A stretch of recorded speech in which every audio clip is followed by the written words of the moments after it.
Bien. A ver si me ha salido.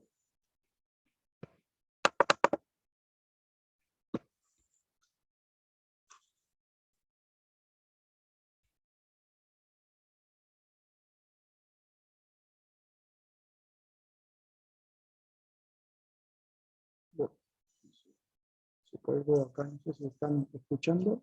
Ahí aparece. Ahí está. ¿Están viendo? Sí, sí. Bien.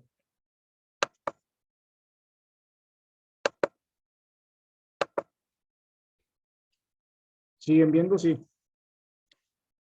Ahora está todo negro. Sí. Sí, está todo negro. Ahí está. Ahora sí se ve este. Sí. Bien. Bueno, lo que vamos a ver hoy entonces es propiedades coligativas, orígenes y aplicaciones. Esto es un poco lo que vamos a hacer en la práctica jueves, viernes y lunes, que va a ser osmolaridad, que es una de las propiedades coligativas. Esto tiene que ver con el diagrama que estuvimos viendo y que repasamos en el laboratorio de presión versus temperatura para sustancia pura, que es lo que tienen. ¿Sí? Ya habíamos visto que acá tenemos de este lado sólido, de este líquido, acá tenemos vapor o gas.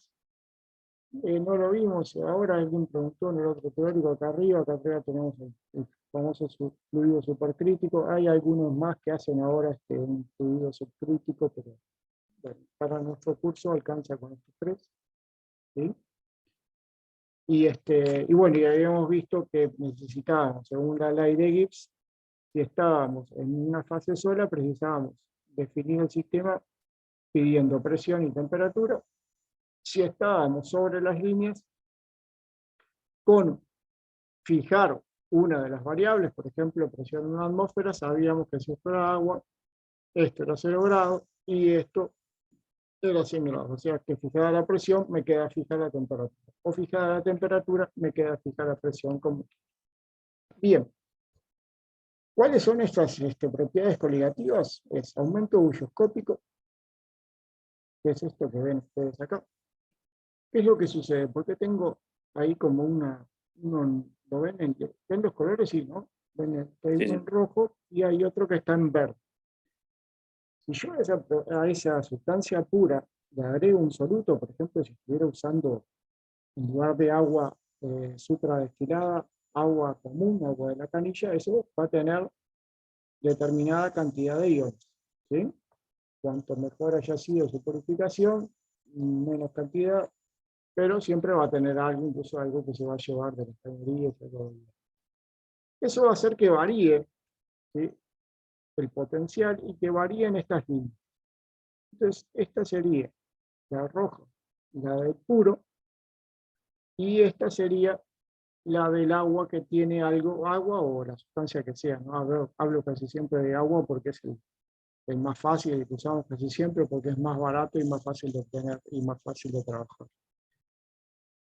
Entonces cambiaría esas líneas para acá, ¿sí? Se correría un poquito la línea del sólido, se correría un poquito la sólido líquido, se correría un poquito la líquido, ¿sí?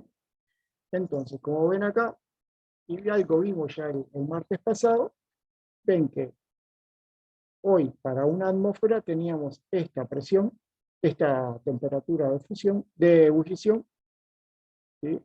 Y ahora vamos a tener esto, ¿sí? O sea que a esto se refiere con el aumento bulloscópico. Si tengo la sustancia pura, por ejemplo agua, una atmósfera 100 grados. Si tengo agua con sal para los fideos para esta noche, ¿sí?, en lugar de 100 grados va a ser un poco más. A eso le llamamos aumento ebullioscópico, ¿sí? Eso tiene que ver, lo vamos a ver después, con una modificación en el potencial químico, que es la idea de esto. Esa sería entonces una de las propiedades coligáticas. Esa es la que tenemos.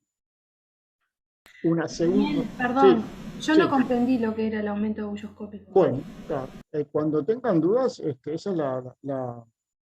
lo mejor de hacerlo en vivo esto, y después en el video ya no pueden preguntar.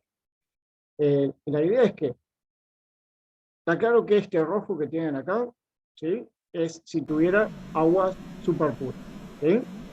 Aguas súper puras. Súper pura. O sea que agua destilada o con un buen destilador, ¿sí? Pará, no te apures, ¿sí? Eso es lo que tendría yo, Ok. que es lo que fue lo que vimos el martes pasado, ¿verdad? Sí. ¿Sí? Ahora, en lugar de usar agua, no tengo el destilador o se me rompió, usé agua de la canilla. Entonces ya va a tener así, determinada cantidad de solutos, de iones, ¿sí? Entonces se van a correr estas líneas. Esta que tenía para acá de sólido líquido se va a correr a una menor temperatura. Esta que tenía acá se va a correr, ¿sí?, hacia abajo a una menor presión, ¿sí? Entonces, olvídense del agua de la canilla y seguimos con el agua pura como habíamos visto hasta ahora.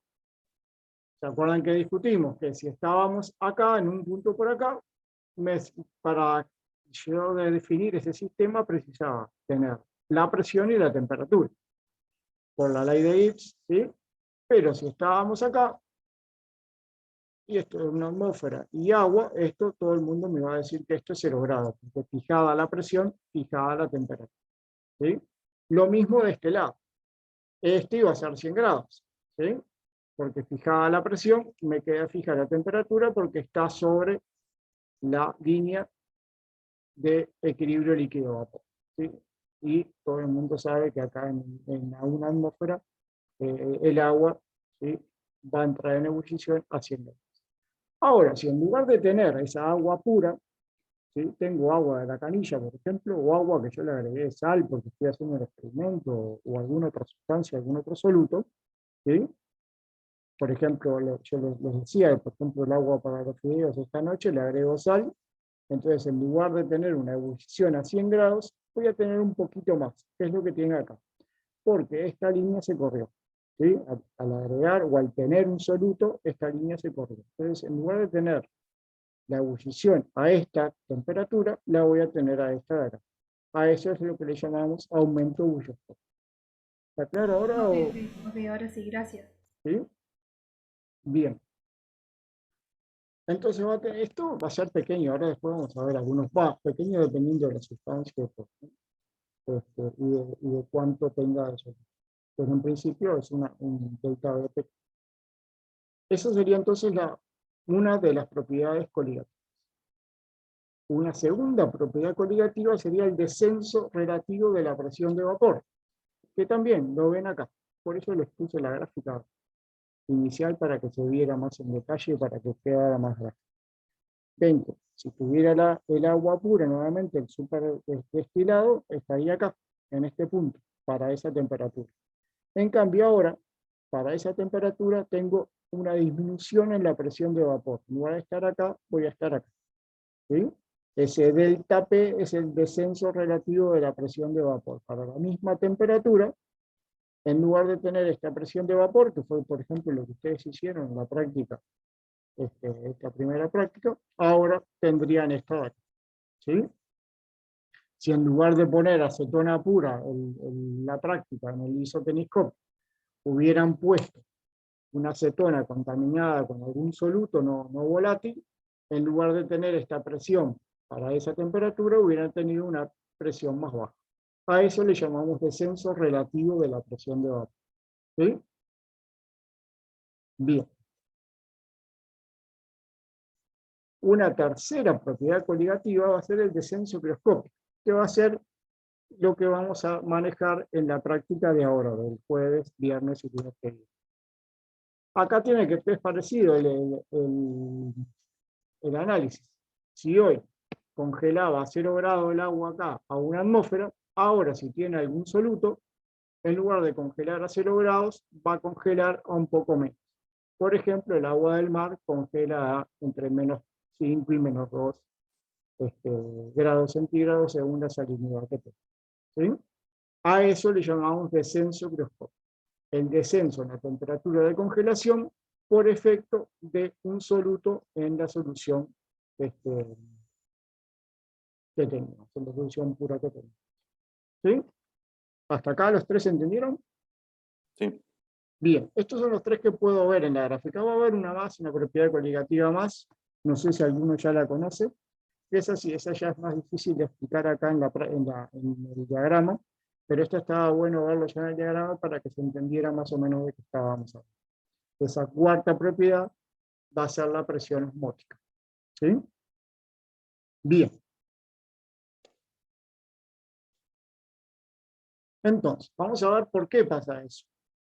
Para eso es que vamos a tener que ver la ley de Raoult, que esto en realidad era lo que íbamos a ver con Angie antes, ya que hoy vamos a ver la ley de Raoult, y después íbamos a ver esto de las coligativas, pero bueno, para poder dar el teórico antes del laboratorio, preferimos adelantar esta cosa. No sé si oyeron hablar de la ley de Raoult. La ley de Raoult es para sustancias que diluidas ideales. Entonces, si yo tengo una sustancia pura, A líquido puro, ¿sí? A vapor puro, ¿sí? ¿Se acuerdan que habíamos definido que teníamos un determinado potencial?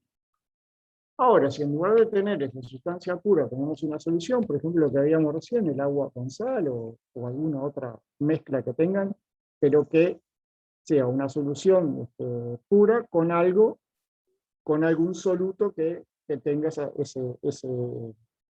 sustancia pura.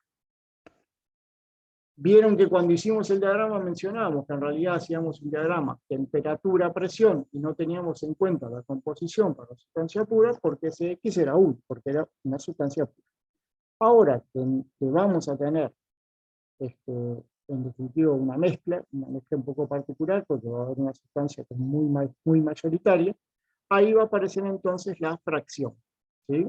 Ya esa fracción no va a ser igual a 1, así que la vamos a tener que tener en cuenta, ¿sí? Entonces, en esa solución, en esa mezcla, ahí va a aparecer la fracción.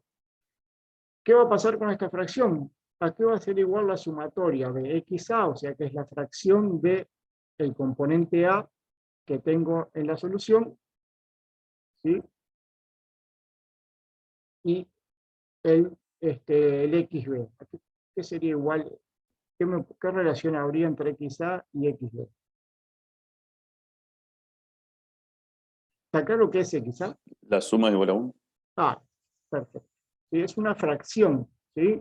Así que la sumatoria de esas fracciones tiene que ser igual a 1. O sea que el número de moles de A, XA va a ser el número de moles de A sobre el número de moles total. El de XB va a ser el número de B sobre el número de moles total. O sea que la sumatoria de esos dos tiene que ser igual a 1. Si hubiera más sustancias, ¿sí? Que no va a ser el caso de este teórico, pero podría haber perfectamente, todas las fracciones, la sumatoria de todas esas fracciones tendría que ser igual a 1. ¿Sí? No sé si ya habían trabajado con fracciones en analítica, de repente sí, ¿no? ¿Sí? ¿No? ¿No saben o contesta? Ninguna No, de las todavía no. anteriores. Bueno, entonces, si quieren lo definimos un poco más lento. Yo por lo que me pareció que ya lo habían visto, quedó para todos claro que es ese XA. ¿Sí? Hola. Houston, perdimos contacto con tierra. Para mí está claro. Bien, bueno, entonces seguimos. Bueno, esas propiedades coligativas se llaman coligativas porque tienen un denominador común, ¿sí? Son consecuencia de la disminución del potencial químico cuando a una sustancia pura se le agrega o contiene un soluto, ¿sí? Entonces el potencial químico de la solución, el potencial químico de esa sustancia pura de A, de esa solución, va a ser menor al potencial que tendría si estuviera puro, ¿sí? Ya que el potencial de A en esa solución, en esa mezcla, va a ser siempre menor al potencial que tendría si estuviera puro, ¿sí? ¿Hasta ahí vamos bien? Sí. Entonces, ese potencial a T y P, sí, tienen que mantener temperatura y presión, tienen que ser la misma, ¿no? Si no, ahí ya cambia.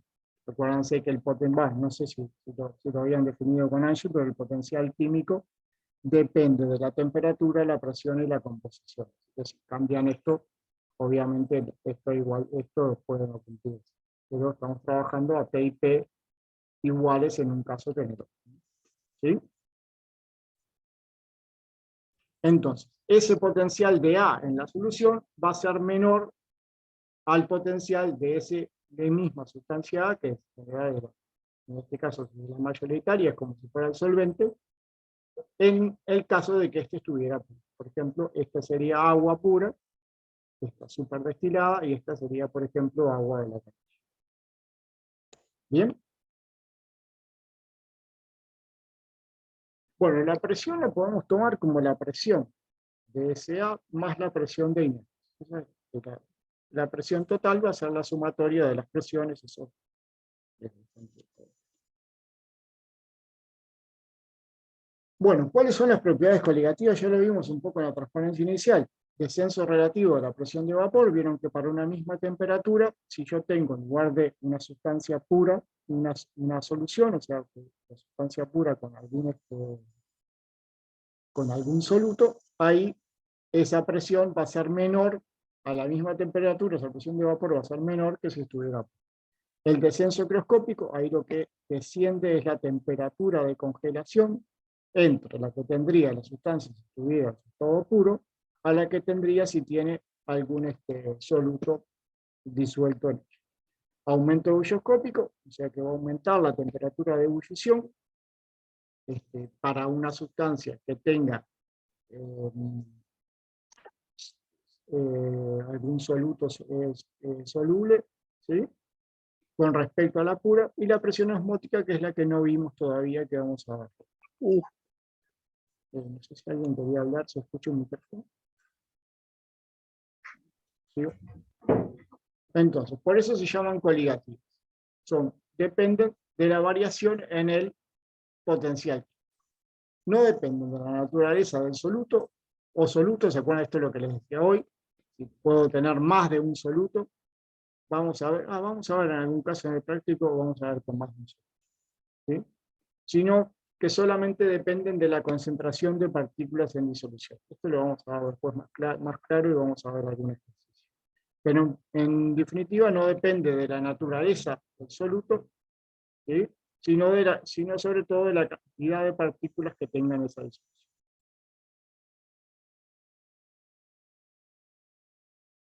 Acá lo vemos más en fórmulas, yo sé que a esto les encanta, con más matemáticas, son más felices, pero básicamente fue lo que vimos hoy. O sea que el descenso relativo va a ser la diferencia de presión entre la presión que tenía cuando estaba en el estado puro, menos la presión que tiene ahora, que está en solución, o sea que tiene algún soluto disuelto en ella. ¿Sí? Ahí podríamos hacerlo, como la suma de las fracciones es igual a 1, ahí podríamos despejar en función de una de las dos, y nos va a quedar esa fórmula que tienen acá. ¿Sí? Esto como XB en realidad es 1 como CXA, entonces puedo poner todo en función de XA. ¿Sí? Bueno, si quieren, repasamos acá las fórmulas, porque no tienen mucho sentido. Acá simplemente por un trabajo matemático va sustituyendo cada uno. Por las dudas, para aclarar, por si no se entiende del todo, cuando ponemos P con supracero es el puro, es el de la sustancia pura para esa sustancia que estamos hablando, sino acá sería B o C, ¿sí?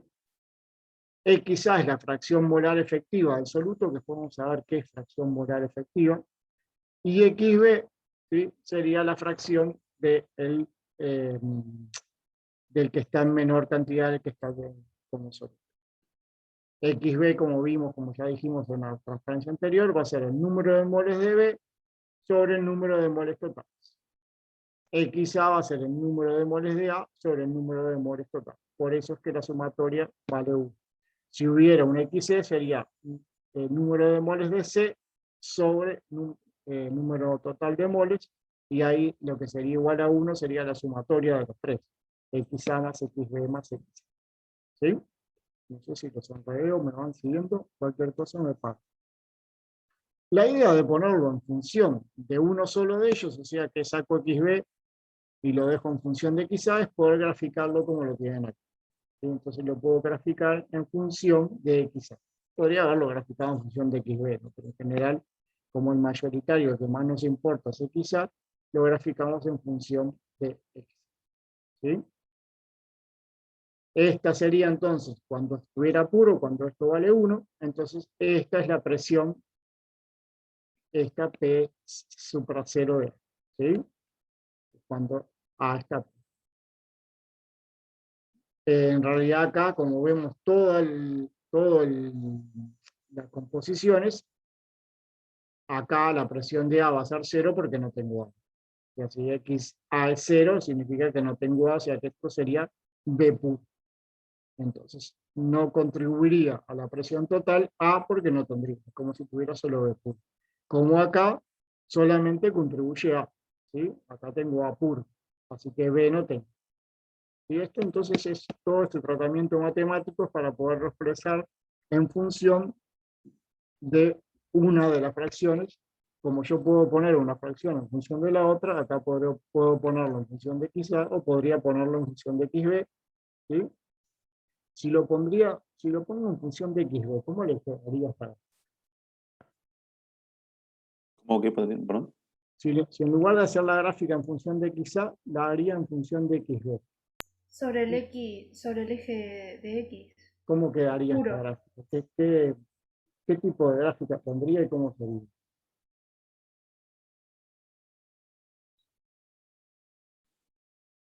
En lugar de tenerlo Sería así, tipo una diagonal de eso. en lugar de Perdón, tener perpendiculares. esta pendiente así, lo que tendría sería una pendiente por acá, y al revés. Si sigo teniendo acá, quizá no. Si tuviera XB acá, haría lo mismo, ¿sí? Y acá, si el eje de las X sigue siendo XA, lo que va a pasar es que va a ser, para B va a ser máximo acá, y va a ser 0 acá, ¿sí? ¿Va a ser a la misma altura que esta o va a ser más chico o más grande?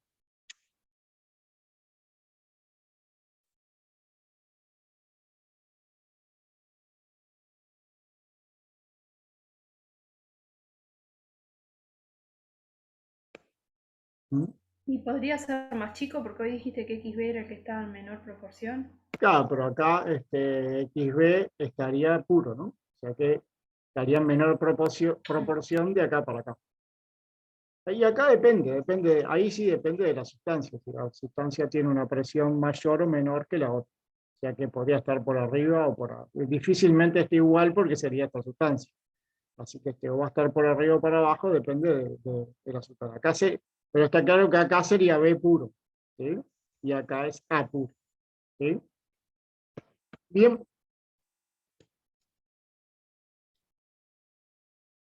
Bueno, lo que vamos a ver en el laboratorio es ni más ni menos que esto, descenso higroscópico. ¿Qué va a ser entonces? El descenso de la temperatura de congelación cuando se adiciona otro compuesto o cuando nuestra solución tiene algún soluto ahí o alguna impureza, como por ejemplo yo les comentaba en el agua de la canilla. El agua de la canilla es más difícil porque no sé qué tiene, entonces en general cuando armo una solución y veo el descenso higroscópico, armo yo la solución, entonces sé qué le puse. Entonces es más fácil establecer, ¿sí?, alguna de las consideraciones, algunos de los cálculos que puedo hacer. El agua de la canilla podría tener, bueno, bajo tantos grados, podríamos entrar a investigar qué es lo que tenemos. Bien, y como veían, la idea es que estas propiedades dependen entonces de la variación en el potencial químico. Y esto fue un poco lo que vimos el martes pasado. Si nosotros teníamos puro, serían las negras. Entonces, ¿se acuerdan que habíamos dicho que la sustancia iba a querer estar en el estado en que tuviera menor potencial? Entonces, mientras esté a temperaturas, acá, por abajo de T de fusión de A, va a preferir estar como sol. Cuando el potencial químico de A sea menor para la fase líquida que para la fase sólida, va a preferir estar como líquido. Entonces, esta era la temperatura de fusión para A. ¿Con qué consideración importante?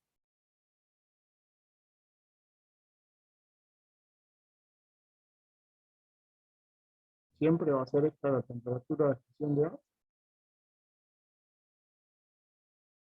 ¿Hola? Siempre No. que trabaje a esa presión, ¿no? Si cambio la presión, ahí me cambian las cosas. ¿Se acuerdan que el potencial de vuelta es función de P, T, y en caso de una solución o una mezcla de X, ¿sí? Así que mientras tenga la presión constante, esta sería la temperatura de fusión de A. Cuando el potencial en la fase líquida de A va a ser menor que el potencial en la fase sólida de esa misma sustancia. Entonces, esta sería la temperatura de fusión de A para esa presión. ¿Sí? Ahora, le agregamos el soluto, o la solución nuestra tiene un soluto y queremos saber qué descenso microscópico tiene, que eso es lo otro que nos puede pasar, ¿no? Entonces ahí lo que va a pasar es que desciende el potencial. Eso lo vimos en las ecuaciones. Recuerden que dijimos que siempre el potencial de A en una solución va a ser menor al potencial de A puro. Entonces, acá lo otro que es importante aclarar, no sé si lo ven ahí, o si alguno entró ahí en su base científica y le extrañó algo, a ver si se dan cuenta, si no yo les cuento. Hay algo un poco extraño ahí, a ver. ¿No? ¿Nadie? ¿Nadie tiene el espíritu científico fisicoquímico todavía? Bueno, ven que varía la de líquido, pero no varía la de sólido. ¿Sí? Bueno, esa es una de las consideraciones importantes en el descenso microscópico. En general, los sólidos precipitan puros, o sea, precipitan por separado. Por más que el agua tenga una impureza, por ejemplo, tengo el agua de la canilla y yo la pongo en el congelador para ponerle ahora dentro de un rato, cuando se aburran de la clase, al exquisito, ¿sí? Ahí pones unos a congelar ahí para armar unos hielos, ¿sí? Eso va a congelar y va a congelar como sustancia pura. Por eso es que no modifica, ¿sí?, el potencial del sol. Y eso es lo que les podía haber extrañado. Ven que cambia el del líquido, pero no cambia el del sol. Entonces, vamos a considerar que el potencial químico de la fase sólida no va a cambiar con el agregado de una impureza. ¿Por qué? Porque va a precipitar por separado. Es como que precipita por un lado la sustancia pura, por otro lado la impureza. Entonces ahí sí, baja el del líquido, queda constante el del sólido, entonces lo que va a pasar es que se nos va a correr la temperatura de fusión. ¿Sí? Hoy estaba acá, hoy estaba acá. Perdón, yo capaz que no estoy interpretando el dibujo. No me doy cuenta por qué decís que el líquido no varía y el sólido. Perdón, que el líquido varía y que el sólido no. Porque olvídate de las rojas, ¿sí? ¿Sí? Sí. Hay en tu mente que las rojas no existen. Ujú. Las negras son todas las de los puros, ¿sí? Sí, sí. Ahora, las rojas son cuando yo agregué o cuando tengo una impureza. Entonces, Ujú. ves que la del líquido baja. Tenía O esta sea, y ahora tengo esta. La del sólido no, sigue siendo la negra. o sea, esa roja es del líquido. Esta roja es del líquido. Yo lo vi como sólido. Claro, no, el sólido sigue siendo la misma. Por eso Claro, porque aclaraba, en rojo no sé por qué dice S o L, capaz que es otra cosa. Eso es, sí. eso es Solución. solución. Solución, y se Ujú. refiere al líquido. Está Claro. con razón. Gracias. O sea, por eso aclaraba que podía ser medio extraño que la del líquido, la solución bajaba y la del sólido permanecía constante. Eso podía extrañarles, pero se debe a eso. Se debe a que para el sólido vamos a considerar que el potencial de la fase del sólido de una solución es igual al potencial de la fase sólido de la sustancia pura. ¿Por qué? Porque precipita por separado. ¿Sí? En cambio, para el líquido sí, ahí va a descender. Acá falta la del vapor, pero no la estamos considerando porque estamos viendo descenso microscópico, ¿no? ¿Sí? La del vapor también va a sufrir un descenso, pero acá no la estamos considerando. Entonces, la temperatura de fusión pasó de este punto a este punto, o sea que disminuyó. A esto es lo que le llamamos descenso microscópico. Descenso en la temperatura de congelación cuando a una sustancia pura se le agrega o tiene, ¿sí?, una impureza o algún sólido. ¿Sí? Esto es lo que van a divertirse haciendo en el laboratorio todos los jueves, viernes y lunes. Van a hacer algunos descensos microscópicos, van a hacer primero con la sustancia pura, luego le van a ir agregando distintas soluciones y van a ir viendo qué descenso tienen, y bueno, y ahí después sabemos calcular algo que después van a ver en el parque. ¿Está claro entonces el concepto de descenso microscópico? ¿Alguien se perdió? Yo voy a interrumpirte de vuelta. Estoy Eh, pesado, perdón. no, al contrario, interrumpí todas las veces que quieras. Por No eso me es que quedo. por eso No es que me, queremos hacer la clase en vivo y en directo, no dejarla grabada. ok. Lo que no me quedó claro era el motivo por qué el sólido se mantenía. Hablaste algo de la precipitación. Claro, el sólido, si yo pongo a congelar una solución que tiene una impureza, esa impureza no desaparece, ¿no? No. Entonces, ¿por qué pasa que el sólido, el potencial químico es igual a que si no tuviera la impureza? Es porque precipita por separado. Por un lado precipita la Ah, ok. sustancia pura y por otro lado precipita la impureza. Bien, ¿Sí? bien. Gracias. Y eso lo vamos a considerar para todo el curso, que es así, que el potencial químico del sólido es igual al potencial químico del sólido puro. ¿Sí? ¿Está claro ahora sí o alguna cosa más? De mi parte quedó claro. Bien.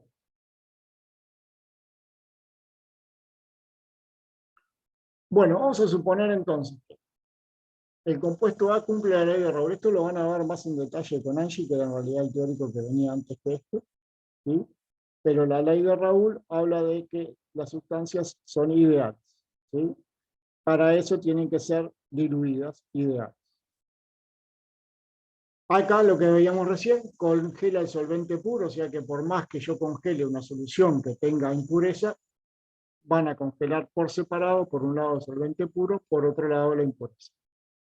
El soluto no es volátil porque si no, acá lo perdería y entonces volvería a tener la sustancia. Y entonces volvería a tener esta de acá arriba. No es, ¿sí? Por eso es importante que el soluto que tengamos no sea volátil. Bueno, esto ya lo vimos el martes pasado, pero lo refrescamos nuevamente a la temperatura de congelación. Tenemos en equilibrio la, eh, la solución líquida y sólida, o sea que se va a cumplir que el potencial de esa sustancia, vamos a llamarle A, porque es lo que teníamos acá, el potencial químico de la sustancia en la fase líquida es igual al potencial químico de esa sustancia A en la fase sólida. ¿Sí? O sea que se va a cumplir que el potencial químico de A en la fase líquida es igual al potencial químico de A en el Sol. Como vimos acá y vimos recién, ese lo vamos a considerar como que el potencial químico de la fase sólida es igual al potencial químico de la sustancia pura. Por eso acá le ponemos puro. ¿Sí? El potencial químico de A en la fase líquida va a depender entonces de la fracción, la temperatura y la presión. Ahora esa fracción ya no va a ser igual a 1. Como vimos en las transparencias anteriores, el potencial químico de A en una solución es menor al potencial químico de A, ¿sí?, si estuviera puro.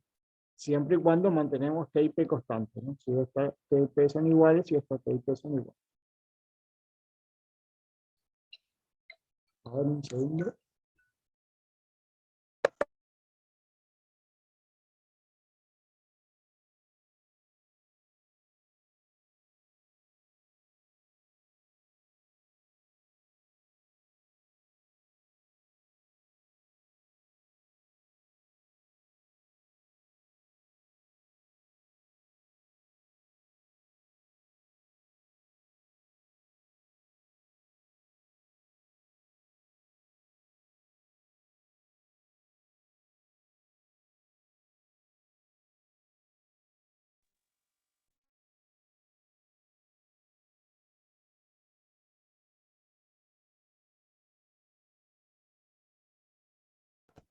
Hola, hola, perdón, que interrupción.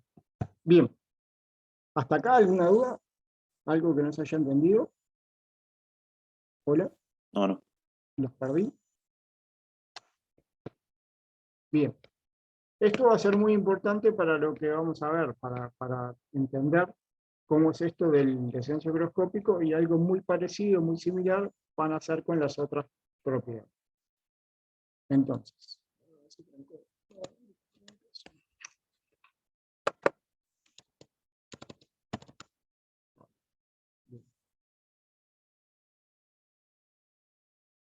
bueno, les voy a poner un poquito de matemáticas, pero un poquito nomás, no sé así.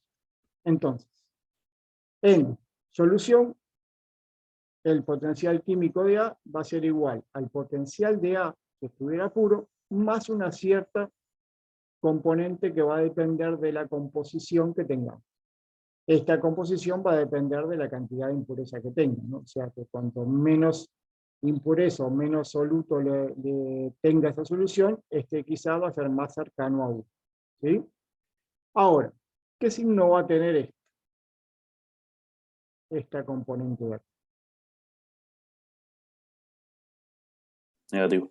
Negativo, porque quizá, ¿qué valores puede tener? Menor 0, que 1. 1. Entre 0 y 1. ¿Sí? Así que un logaritmo menor a 1 es negativo, así que esto va a ser negativo. Y de acá sale lo que veíamos hoy, lo que habíamos dicho hoy sin explicarlo tanto. El potencial químico de A en una solución va a ser siempre menor al potencial químico de esa solución si estuviera puro. ¿Sí? Que es el sólido, siempre va a ser el del puro. O sea que acá seguimos considerando, y vamos a ver que para todo el curso lo vamos a considerar como que precipitan por separado. Entonces el potencial químico de A en fase sólida va a ser igual al potencial químico de la fase del puro. ¿Sí? Entonces, ahora la solución va a tener dos componentes.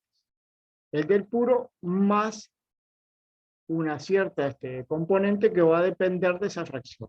O sea que cuanto más soluto yo le ponga, o cuanto más soluto contenga mi solución problema, esto cada vez va a ser más negativo, o sea que va a ser mayor que va a ser más mayor que este. ¿Sí?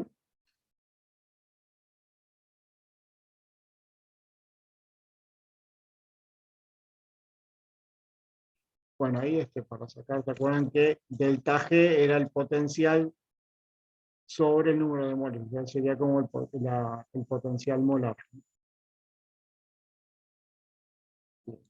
Ahí no voy a meter mucho con las cuentas, si alguno quiere hacer las cuentas, pero preciso esto para llegar a la fórmula. Ahora, acuérdense que para llegar a esta fórmula estamos suponiendo sustancia ideal, o sea que cumple Raúl. ¿Sí? Eso que cumple Raúl tiene que ver también con que no hay interacciones, como que no influye la cantidad de solutos. Muchas de las propiedades, de repente si nos da el tiempo y vamos a la electroquímica, vamos a ver que las sustancias, cuando están en un número importante, interaccionan entre sí, no puedo considerarlas como que sean independientes. Entonces ahí es cuando se complica la parte de idealidad, digamos, que tiene la ley de Raúl. Por eso Raúl dice que las soluciones son ideales cuando está muy diluido. Igual lo van a reflejar después con el teórico de Bosch. Bueno, acá tienen tiradas fórmulas que pueden, si no pueden dormir esta noche, pueden intentar resolverlas. Yo lo que vamos a llegar es una parecida a la que vimos en el teórico del partes pasado y en el práctico, que es esta de acá. ¿Sí? El delta G de fusión para una sustancia en solución sobre su temperatura menos el delta G molar de esa sustancia pura sobre su temperatura de congelación pura va a ser igual al delta H de fusión por 1 sobre 3, los respectivos 1 sobre 3. Esta es la ley de la ecuación de Gibbs-Stone. Si analizamos esa y suponemos ahí unas cuantas cosas, vamos a llegar a nuestra expresión de descenso higroscópico, ¿sí? Que es esta que tienen acá. ¿Sí? Para que se cumpla esta que tienen acá, tenemos que estar en condiciones de sustancia ideal, o sea que se tiene que cumplir la ley de Raúl, que es para sustancias muy diluidas, ¿sí? Esto es, logaritmo de la fracción de A va a ser igual a menos el delta H de fusión de A sobre la ley de la constante de los gases por la temperatura de congelación de A puro, va a ser igual a tita. ¿Qué es este tita? Este tita no es más ni menos que el descenso higroscópico. ¿Y cómo definimos el descenso higroscópico? Va a ser la diferencia entre la temperatura de congelación de si la sustancia estuviera pura, menos la temperatura de congelación que efectivamente tiene esa solución. ¿Sí? Así que esto sería la carrera. Ahora después vamos a ver una un poquito más sencilla que esta. Esta es la que sale de Gibbs-Helmholtz, suponiendo que se cumplen las condiciones de Raoult. ¿Está claro qué es el descenso higroscópico? Entonces, es la diferencia de temperatura entre la temperatura de congelación de A, si estuviera puro, menos la temperatura de congelación de A en solución. ¿Sí? Se perdieron con matemáticas, no se compliquen, igual esto no. ¿Hola? No, No, está no, claro, sí. bien. Bien. No me quiero matar mucho más en las ecuaciones porque no. Bueno, acá después tenemos algunas suposiciones. Vamos a suponer que XA es mucho mayor a XB, esto de vuelta porque es ideal, entonces suponemos que en realidad es muy diluido, entonces XB es muy chiquito. Con eso podemos hacer una simplificación, que el logaritmo de 1 menos XB es igual a menos XB, esto es de propiedades de logaritmo, si recuerdan. ¿Sí? Suponemos entonces que como también este XB es muy pequeño, porque si no, no estaría cumpliendo Raoult, la diferencia de temperatura entre la temperatura de congelación de A, si estuviera pura, menos la temperatura de congelación de A en solución, va a ser muy pequeño, o sea que este delta entre las dos temperaturas es mucho más chico a la temperatura de congelación de A pura. Con eso se llega entonces a esta expresión, ¿sí?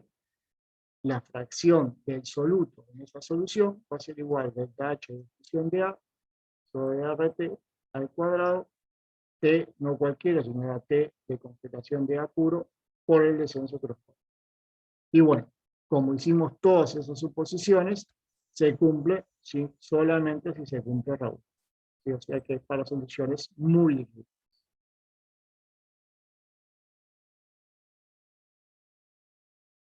Bueno, seguimos haciendo fórmulas acá. No sé si ya trabajaron en analítica con modalidad.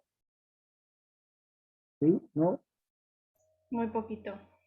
Bueno, pero más o menos tienen idea qué es, ¿no? Es gramos de solución o moles de solución sobre kilogramos de solvente. Sí. ¿Sí?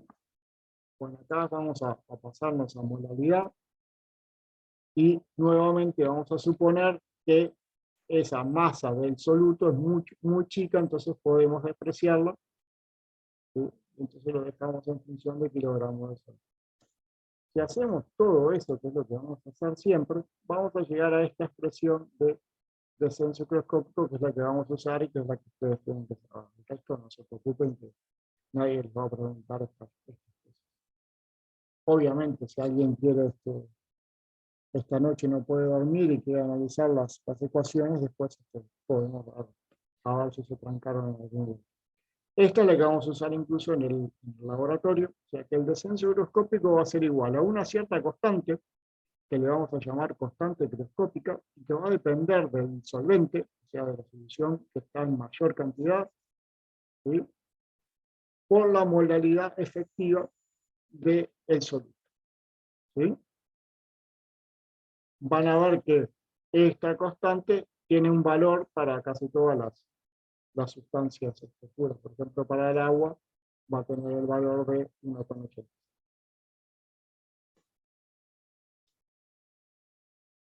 Entonces, Kc es la constante higroscópica que depende únicamente del solvente A.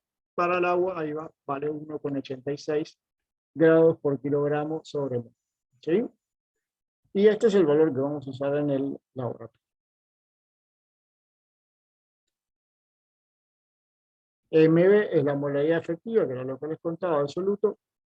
¿Sí? y tiene en cuenta todas las especies a las que da lugar en la solución. O sea, SMB puede ser solamente una sustancia, por ejemplo, puede ser agua con sal, entonces es sal, pero si tengo agua con cloruro de sodio y cloruro de potasio, SMB es la sumatoria de todas las sustancias que tengo. ¿Sí? Y lo otro que puede suceder es que, por ejemplo, en el caso del cloruro de potasio, del cloruro de sodio que les contaba, ¿qué tipo de soluciones son? ¿Qué tipo de compuestos? Sale. Sal, pero ¿qué característica tiene? Pongo, por ejemplo, el cloruro de sodio en agua. ¿Qué va a pasar? Se ionizan casi Se ioniza. Entonces, ¿se totalmente. acuerdan que dijimos hoy al principio que, no, que dependía de la cantidad de sustancia que tenían? Entonces, va a depender de esa ionización de la cantidad de partículas que tengo. Por eso, esa molaridad efectiva va a ser igual. Ahí, que es la cantidad efectiva que tengo, por ejemplo, el cloruro de sodio, este I va a valer 2, porque voy a tener por cada molécula de cloruro de sodio una de cloruro y una de sodio, o sea, 2 partículas. ¿Sí? Por la molaridad que eso sí depende de la sustancia. ¿Sí? Si tuviéramos más de uno de un soluto, como les contaba recién, por ejemplo, cloruro de sodio y cloruro de potasio, esto va a ser la sumatoria. Tengo que hacer para uno más para otro, con su I correspondiente. En este caso que yo les decía, los dos valían 2, pero por ejemplo, si pusiera glucosa, ahí cuánto valdría el I. Si uno de mis solutos fuera glucosa, ¿cuánto valdría ese I?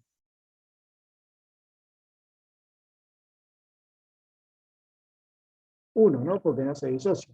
¿Sí? Para cloruro de sodio, 2 porque se va a disociar. Yo en realidad el cloruro de sodio, cuando lo pongo en el agua, ya no existe más como tal. Voy a tener por un lado cloruro y por otro lado sodio. ¿Sí? O sea que voy a tener 2 partículas.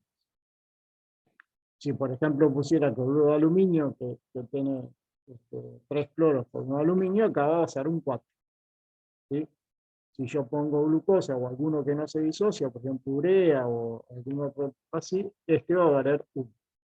Pero si tengo más de uno, modalidad efectiva va a ser la sumatoria de todos, cada uno por su I correspondiente. ¿De acuerdo? ¿Lo perdieron? ¿Siguen ahí? Sí, se entendió bien. Bien. Entonces, el descenso higroscópico va a estar en función de esa constante higroscópica por la sumatoria de esas polaridades efectivas. ¿Sí?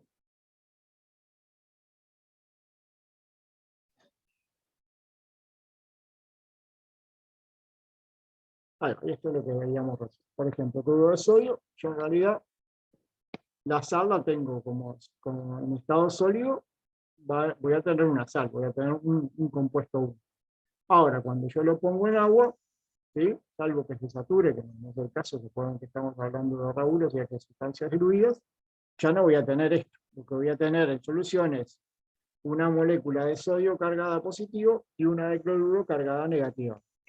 En el cloruro de aluminio, lo mismo, solo que voy a tener 3 de cloruro, así que acá el I mío va a valer 4. En este caso valía 2. Acá, por ejemplo, en este, que es sulfato de aluminio, ¿sí? Voy a tener 2 de aluminio por 3 de sulfato. ¿Sí? Así que ahí, ¿cuánto va a valer el I? 5. 5. Ahí.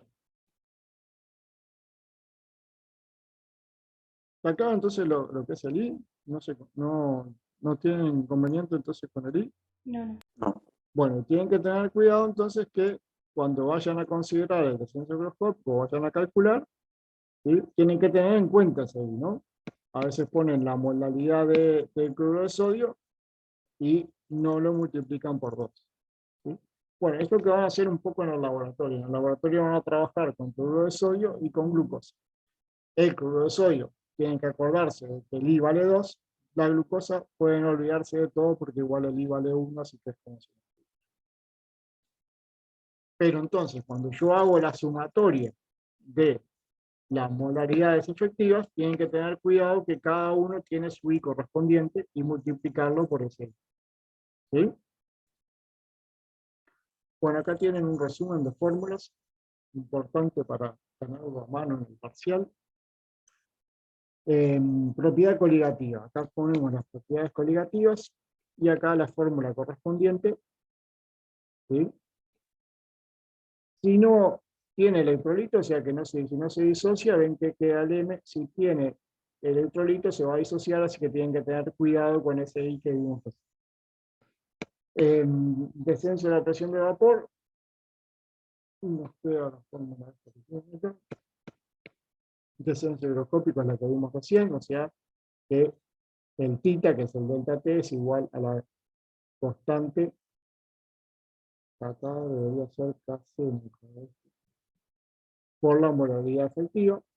El aumento eulogcópico es parecido, solo que va a ser una constante eulogcópica y no vale igual que la constante crioscópica. Van a ver, por ejemplo, para el agua, esta dijimos que esta es 1,86.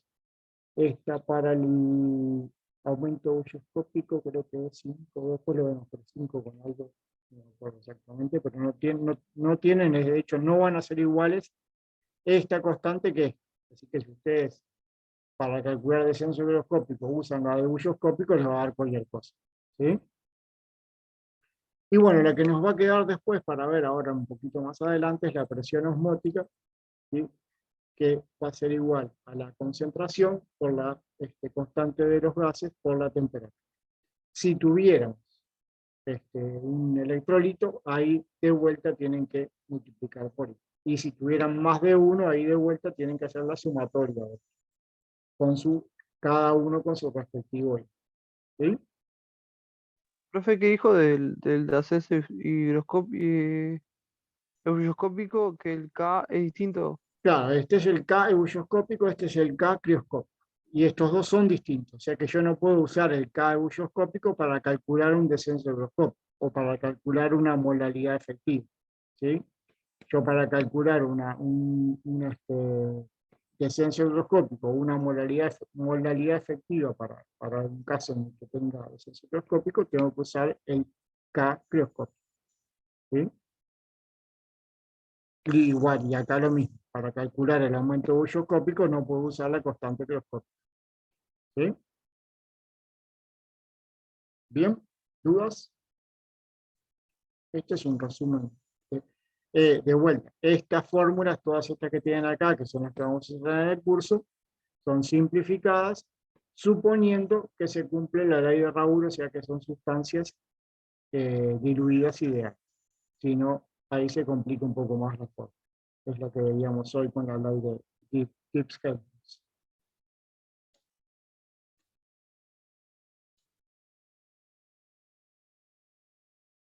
Bueno, pero si no era bastante complicado, hasta acá llegaron todos, ¿no?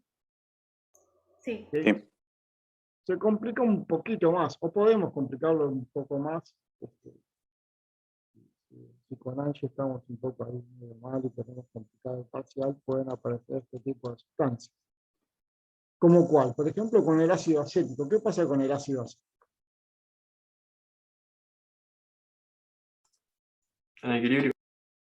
El ácido acético no se disocia completamente. Vieron que hoy poníamos acá cloruro de sodio, cloruro de aluminio, sulfato de aluminio, y esto se disociaba completamente. Entonces complican un poco porque hay que tener en cuenta el I, pero sabemos cuánto vale el I, así que tampoco es tanto drama. ¿Sí? Sabemos que acá es 2, que acá hay 4, que acá hay 5. Pero ¿qué pasa cuando tenemos ácido acético, por ejemplo? Digo ácido acético porque es lo que usamos generalmente. Están las Ahí, tres especies en solución. claro, ahí no se disocia completamente. Yo tengo que tener en cuenta el grado de disociación. Ahí se complica un poco más. Ahí sí tengo parte de ácido acético. ¿Sí? O sea que voy a tener esta y esta. En el caso de los anteriores, que eran sustancias fuertes, ahí se disociaban completamente, entonces este desaparecía. Iba a tener solamente este y ahora tengo estos tres. ¿Y esa disociación es constante? A ver qué les enseñaron en la analítica. No. No, depende de la concentración. Cuanto más concentrado, puntos suspensivos, contestan ustedes. Más concentrado que, perdón. cuanto más concentrado la sustancia, por ejemplo el ácido acético, ¿cómo es el grado de disociación? Mayor. Tenías el 50% de probabilidad, no, es menor, ¿no? Cuanto más concentrado está, más desplazado está hacia la sustancia sin disociación. ¿Sí? Eso es lo otro que complica. Porque estos son los que entran en lo vamos a ver más cuando veamos la parte de equilibrio químico después, pero si quieren como adelanto, como esto es un equilibrio, si yo agrego más concentración, estas son las que me importan para la constante, entonces al tener más de los tres de estas son las que me importan, esto se va a correr para acá. ¿Sí? Incluso vamos a hacer algún ejercicio de equilibrio químico que tiene que ver con eso. Pero entonces, el grado de disociación depende también de la concentración que le pongamos, que es otra cosa que complica, porque si yo tuviera un grado de disociación constante, complica un poco más, porque tengo que tener en cuenta el I y el alfa, pero el alfa es constante, tampoco es tan. Lo que sucede entonces es eso, que además que ese alfa varía con la concentración. ¿Sí? No es lo mismo que si le pongo una cantidad que si le pongo un 2A o un 3. ¿Sí? Pero entonces, cuando tenemos una sustancia con disociación parcial, un ácido débil, una base débil, ahí tengo que tener en cuenta el grado de disociación y tengo que tener en cuenta el grado de disociación para esa concentración. ¿Bien? Entonces me va a quedar que esa modalidad efectiva va a ser en función también del alfa. ¿Sí? Bueno, acá es 1 más alfa porque acá tengo 2. Si no, podría, si esto se disociara en A más B más C, por ejemplo, si esto fuera un ABC, y acá sería 2. ¿No? Pero bueno, eso ya es un poquito más complicado. ¿Está claro igual el concepto? Sí, tengo Sí. una pregunta. ¿Y cómo reflejas ahí la interacción de la concentración? Porque No, ahí tenés el grado de la disociación, pero la concentración, ¿cómo influiría según la fórmula? y ahí la connotación influiría porque me cambiaría el alfa. Ah, es una ¿Sí? consecuencia del otro. Entonces, por eso te digo que si alfa no, si el grado de disociación no dependiera de la concentración, es un poco más complicado que el otro, pero sencillo, porque este es constante. Pero como este alfa depende de la concentración, entonces va a variar según la concentración que tenga. No es tan sencillo. ¿Sí? Ahí, por ejemplo, el ácido acético es el ejemplo que usamos casi siempre porque es el que generalmente usamos. Y hay algunos que son un poquito más complicados porque pueden tener dos disociaciones o algo. Sí, pero con ese alcance el seguro. Bueno, habíamos visto entonces el aumento bulloscópico era esto, ¿no? Era el pasaje de una temperatura de ebullición de un solvente puro a una temperatura mayor, ¿sí? Cuando eso tiene un soluto o se le agrega un soluto. Yo les pongo siempre el caso de el agua para los fideos. No sé si alguien va a hacer fideos esta noche. A ver, No, pero arroz. ¿eh? No, pero arroz sí. Con arroz no lo puedo aplicar. Bueno, a ver, si alguien hace fideos, han hecho, sí. ¿No? Sí, obvio. Alguien tiene que haber cocinado fideos esta semana, una vez por lo menos. Yo toda la semana. Ahí está. Entonces, ¿cuándo le agregás la sal al agua? Antes de que huya. No le agrego. No, pues comés Yo sano sin consumo sal. sal. O sea, Comés sano sin sal. después Ahora, que esté hirviendo porque así es más rápido. ahí está. ¿Por qué?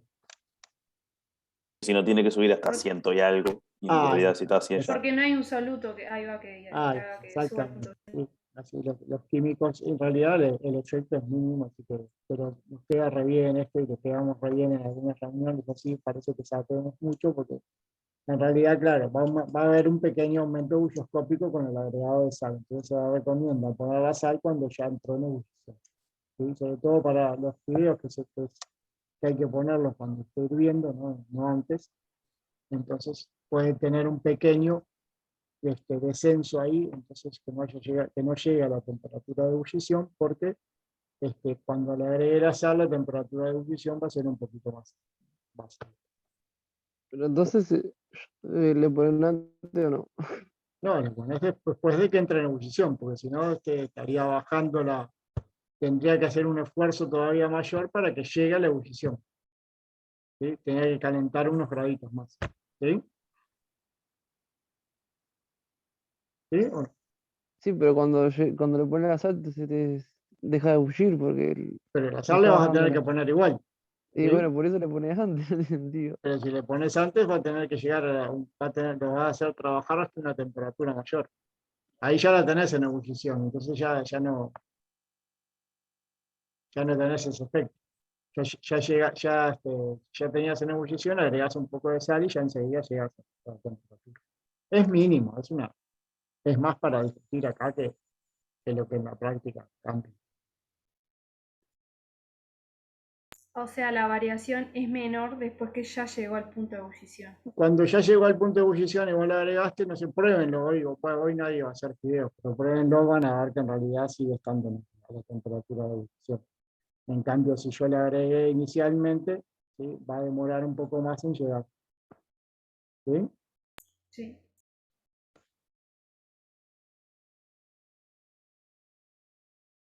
Bueno, la idea acá entonces la idea de todo nosotros en práctico no vamos a ver aumento buscoscópico, puede ir en algún ejercicio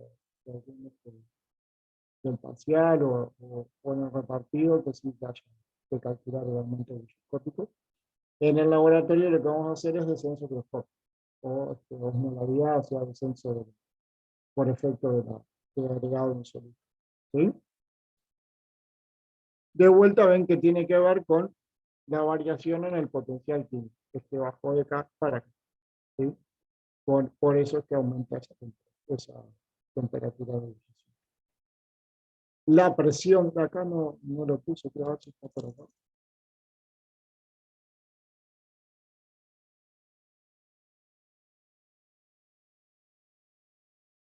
¿Se acuerdan que vimos que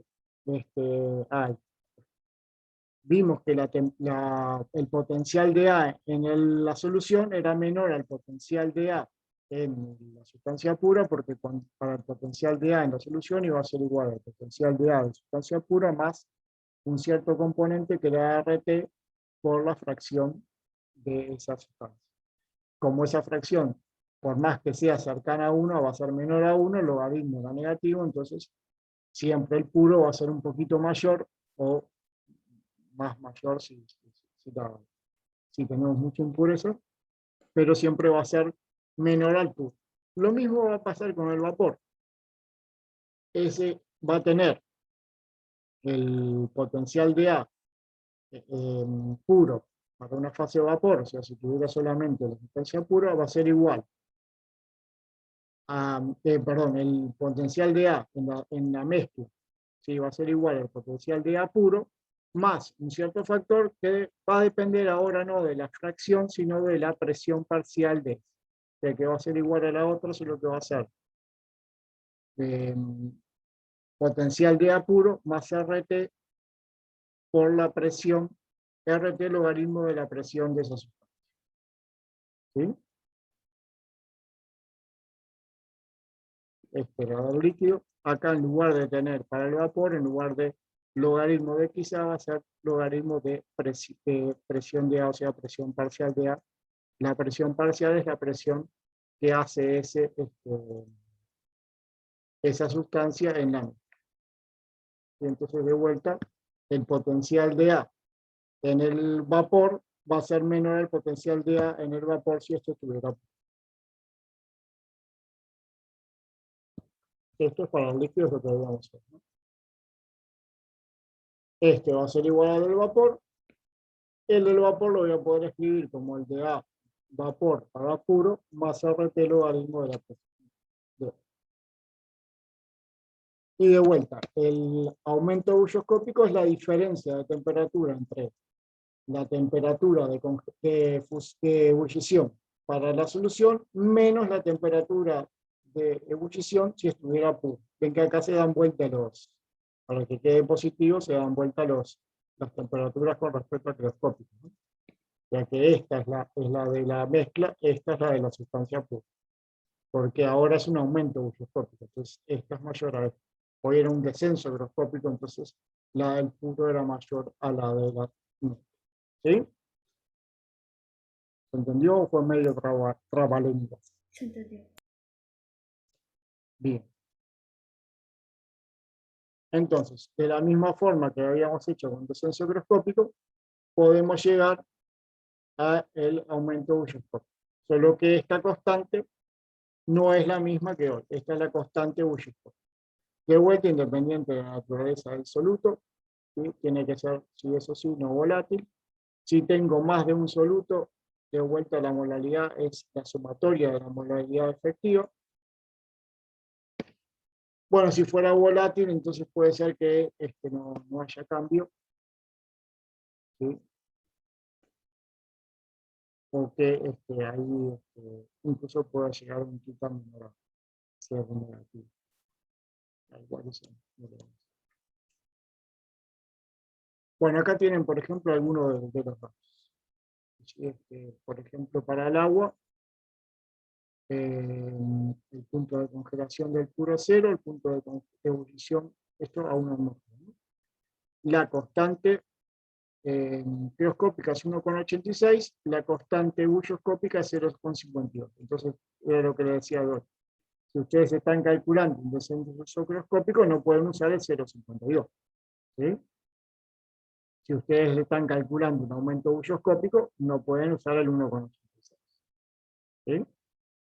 Ven que son pequeñas las constantes, o sea que no van a tener una diferencia de temperatura tan grande entre la de congelación del puro y la de la solución, más que se trata de soluciones diluidas. ¿Bien?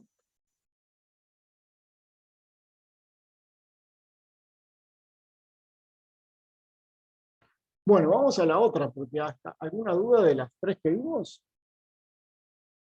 No.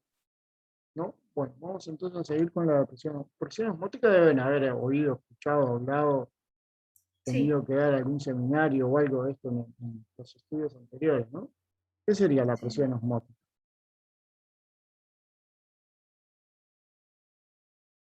¿Qué sería la presión osmótica? A ver si alguien lo tiene que ir medio claro o algo. Yo me acuerdo algo de un ejemplo biológico respecto a, por ejemplo, la absorción de sales en el intestino. Ahí está, eso es. De menor concentración a donde hay, o sea, de mayor concentración a donde hay menor concentración sería el flujo. Ahí está, eso es generalmente es por difusión. ¿Sí? Tiene que, eso sí, para que haya una presión osmótica tiene que haber una membrana semipermeable, o sea que deje pasar el agua pero no la sustancia. Sí, incluso las plantas tienen eso para la absorción de agua. Ahora vamos a ver un ejemplo más. Pero en definitiva es un poco eso. ¿Y de qué va a depender que pase de un lado para otro? ¿Por qué el agua pasaría de un lado para otro? Por la diferencia de Por la- concentraciones. A ver. Sí, sí, por la diferencia de concentraciones, pero Para esa igualdad de diferencia de potencial. concentraciones, ahí está, por la diferencia de potenciales. De vuelta se acuerdan que son propiedades coligativas porque tienen un origen común que sería la variación en el potencial. Al variar ese potencial, entonces va a hacer que de vuelta tienda a la situación de menor potencial. La situación que me contaban recién, por ejemplo, si yo tengo dos compartimentos, por un lado agua pura y por otro lado agua con sal, ¿sí? ¿Cómo sería la presión de ambos en cada lado de ese compartimento? Suponiendo que es líquido, ¿no?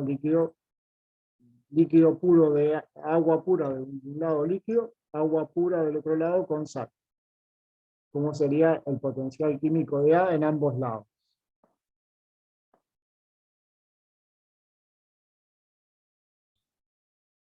Agua pura va a ser mayor. Ahí está, ya que sería igual. ¿Por qué sería mayor? Mejor dicho. Mejor preguntado. Porque del otro lado tendríamos el potencial o sea, el agua Más Con un las soluto. impurezas, menos las impurezas. Claro, de un lado tendríamos el potencial de A igual al potencial de A puro, ¿sí? En este caso agua porque es el más sencillo. Del otro lado tendríamos el potencial del puro más RT por la fracción de agua, que en este caso, como no está puro, no va a ser menor a 1. Entonces voy a tener de un lado mayor potencial, del lado del agua mayor potencial que del otro, ¿sí? Eso va a hacer que el agua corra, ¿sí? Se corra de un compartimento para el otro para tratar de igualar esos potenciales, ¿sí? Ahora, yo puedo hacer que no haya flujo de agua de un lado para el otro. ¿Qué tendría que hacer? Es más, podríamos hacer que fluya en sentido inverso. Y hay, hay algún truco industrial que hace eso. ¿Qué tendría que hacer? Bombear. Así No, es. no, bombas todavía no. Acá, no, acá somos muy pacíficos. Lo que tendría que aplicar es una presión opuesta a ese flujo de agua. A eso es lo que le llamamos presión osmótica. Es la presión que necesito para que eso, más allá de que haya diferencia de potenciales, eso esté en equilibrio. Si no, como bien decían ustedes, se va a ver un pasaje de agua de un lado para el otro hasta que se igualen los potenciales. Bueno, ¿qué es la membrana semipermeable? Es que deja pasar algunas sustancias y otras no. En este caso, del ejemplo que estábamos hablando, deja pasar el agua, pero no la saca, ¿sí? O sea que tiene un pasaje selectivo. Va a pasar uno, sino otro. Si pasara todo, no tendría ningún sentido, va a pasar hasta que sí, es como si tuviera una solución sola y en algún momento se va a homogeneizar, ¿sí? Entonces, este fenómeno, como les decía, tiene que ver con la diferencia de potencial químico del agua de un lado y del otro de esa membrana, ¿sí? Digo el agua porque es el más común, ¿no? de la sustancia que estamos analizando. ¿Sí? ¿Está claro entonces qué es la presión osmótica? Es la presión que tengo que hacer para que, habiendo una diferencia de potencial de un lado y del otro de la membrana, eso esté en equilibrio igual. O sea, que tengo que aplicar una cierta presión para que eso siga estando en equilibrio, a pesar de que naturalmente, si yo no hago esa presión, va a ir, a pasar esa agua de un lado para otro. ¿Sí?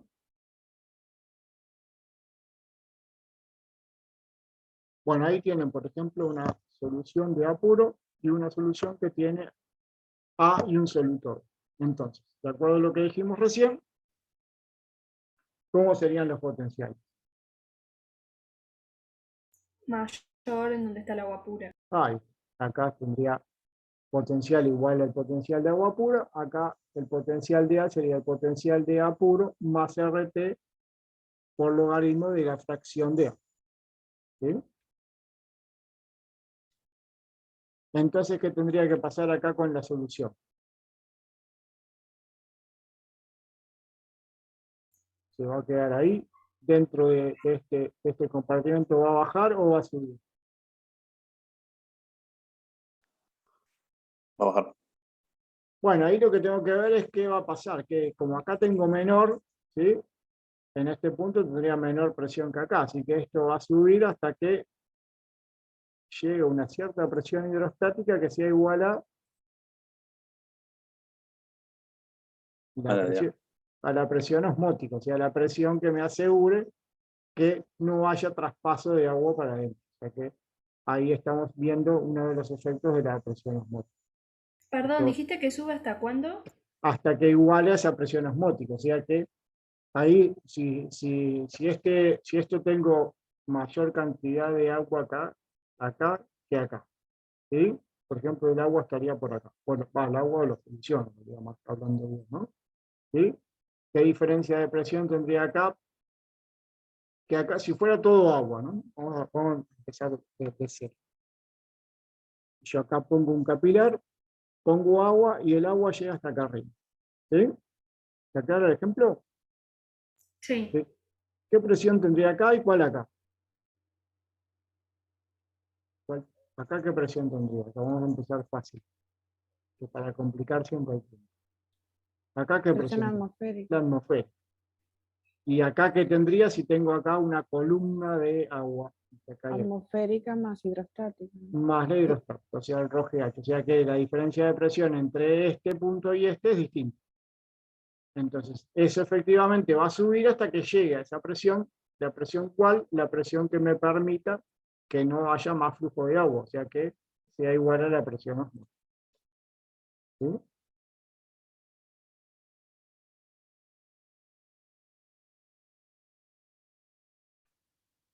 Bien, básicamente es lo que dice acá. O sea que si yo tengo el mismo nivel de agua, esto va a pasar porque de este lado tengo mayor potencial que este, así que este va. ¿Sí?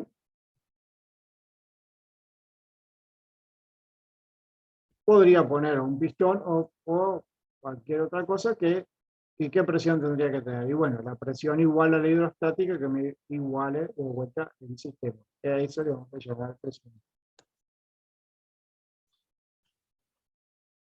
Así que acá voy a tener la presión atmosférica, acá la presión atmosférica más la presión osmótica. ¿Sí? O sea que en definitiva, en este caso sería que aumenta acá el volumen de agua, el nivel de agua, entonces voy a tener una cierta presión hidrostática.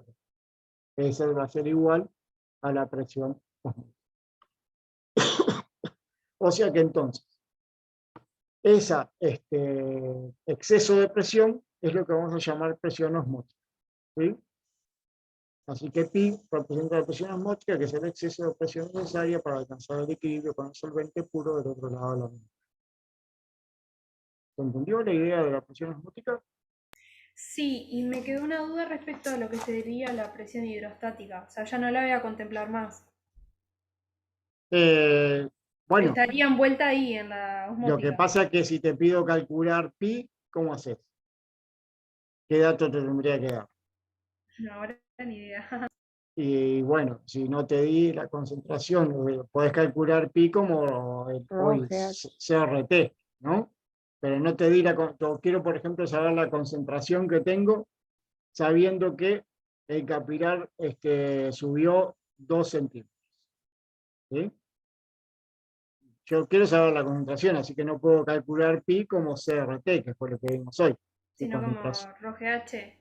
Entonces, claro, ahí lo voy a calcular como ROGH y veo qué presión osmótica tengo y con eso calculo la concentración. O sea, en definitiva no es que vos te olvides de la presión hidrostática. Tengo que La, ir pres- analizando según los datos que me hayas la dado. presión osmótica que tenés va a estar va a ser en realidad la presión hidrostática que vos tenés. Ahora, yo te puedo preguntar hasta qué altura va a subir si yo conozco la concentración, o te puedo preguntar qué concentración tengo si sube 2 centímetros. Ok. Y ¿Sí? utilizaría esa misma fórmula.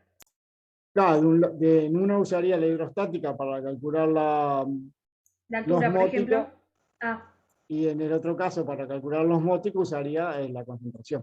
¿Sí? sí. Buenas ideas para el parcial. Sí me gusta. Bien, entonces, en definitiva, lo que tiene que suceder es esto, que haya un equilibrio. Para que haya un equilibrio teniendo distinto potencial de un lado que del otro, tiene que haber un aumento de presión.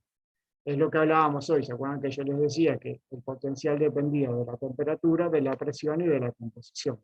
Si la composición acá es más chica, o sea que no es la del puro, este potencial va a ser menor a este, entonces para que se igualen los potenciales de que estén en equilibrio, voy a tener que ejercer una presión. ¿Sí?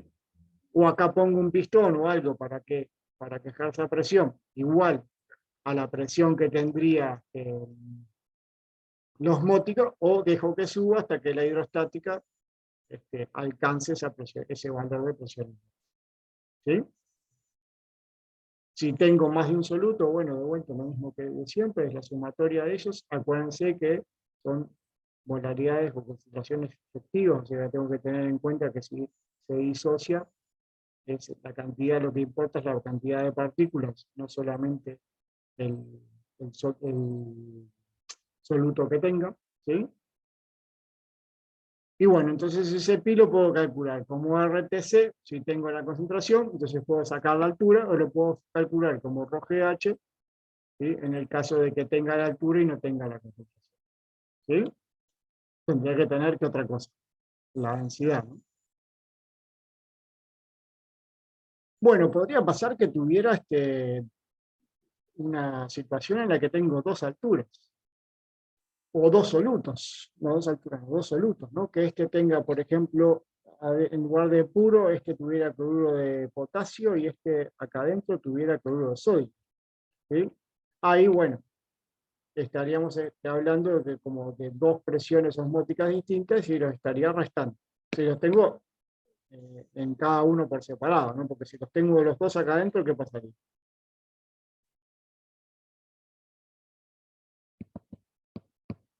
Si tengo acá cloruro de sodio y cloruro de potasio acá adentro, ¿qué pasaría?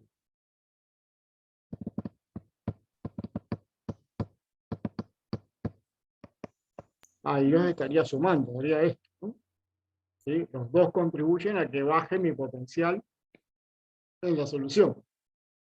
Ahora, si yo tengo un soluto acá y uno acá, entonces estarían restando los efectos. Tendría menos potencial que el puro porque tengo un soluto, tendría menos potencial que el puro porque tengo otro soluto. Entonces ahí la presión osmótica resultante va a ser la resta de los dos. ¿Sí? ¿Entiendes? Sí. ¿Se durmieron? ¿Se perdieron? Capaz que con un ejemplo después Bien, lo veo sí, mejor. sí, es más o menos ese ejemplo que les decía. Por ejemplo, acá tienen cloruro de potasio y acá cloruro de sodio. ¿Sí? Si tuviera solo agua el cloruro de sodio, acá tengo menos potencial que acá, porque esto está puro. Ahora, si a que tengo acá le agrego cloruro de potasio, ya el potencial de bajó. Así que tengo que tenerlo en cuenta. Tengo que tener en cuenta que potencial bajó, o sea que la presión que voy a hacer acá va a ser menor, porque tengo que igualar un potencial más chico que el que estuviera si estuviera puro.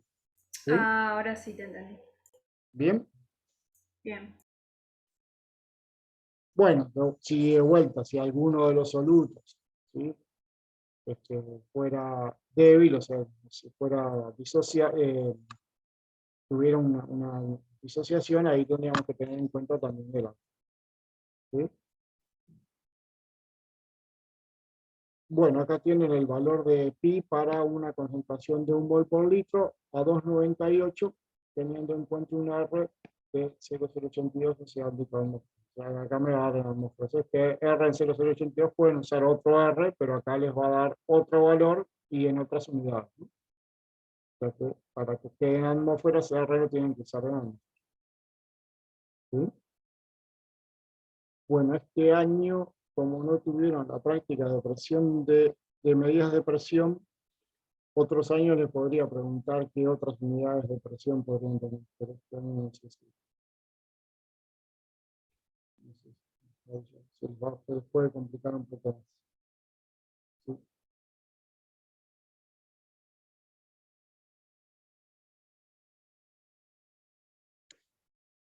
Bueno, ¿se acuerdan que les dije que en realidad acá van a tener que hacer una presión para que el líquido no suba, ¿no? ¿Sí? Sí. ¿De acuerdo? Y alguien me dijo que en lugar de subir, bajaba. ¿Puede ser que baje?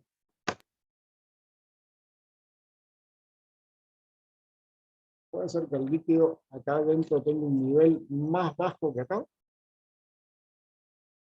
Está claro que esto iba a subir, ¿no? Porque acá tengo menos potencial que acá, así que va a subir hasta que llega hasta que la presión hidrostática iguale a la presión osmótica.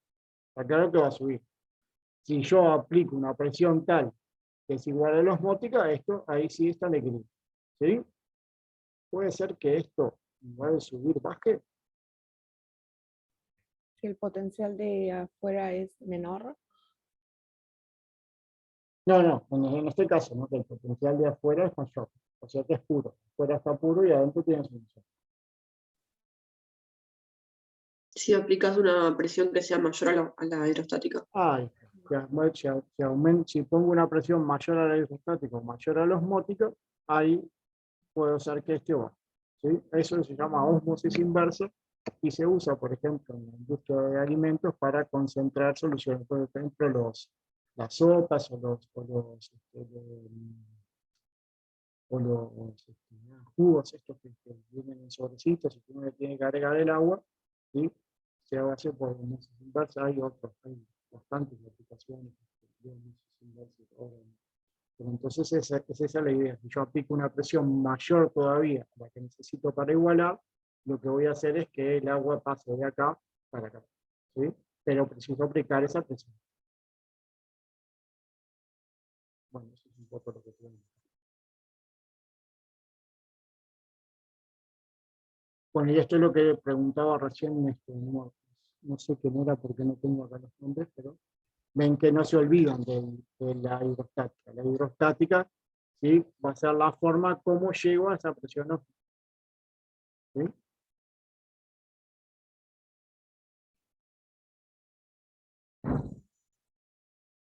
Bien.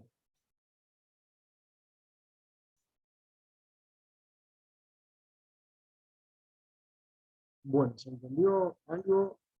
¿Alguna duda? ¿Sigo? ¿Cómo la van llevando? ¿Ya se ocurrieron? Bien, bien, por ahora. Bien. Bueno, entonces si tuviera, por ejemplo, este sistema, acá con dos compartimentos, una membrana semipermeable y tengo agua de los dos lados, ¿sí? ¿Qué va a pasar con estos alturas?